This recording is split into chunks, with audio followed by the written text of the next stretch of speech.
pa rin siyang bunga kahit siya ng sandikan. Dito lang sa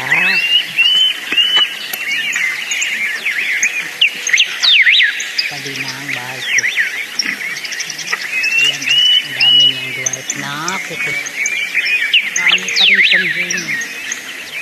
Ayan ilang puno to. Ayun pa sa unahan. Dito lang to sa likod bahay namin. Ayan ang kanyang asyenda. Libre buko na ang may-ari nito. Dito siya bibili ng buko. Ibang kulay din na buko to. Ayan, tapos may tuba pa.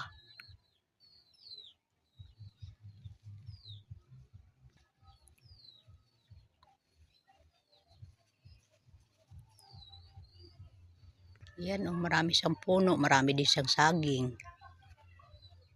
Lagi siya nagtitiba ng kanyang saging dito.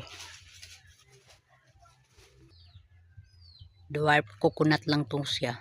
Mga dwarf coconut. May papaya pa. Yung papaya niya lagi ako nangunguha. Ginugulay ko or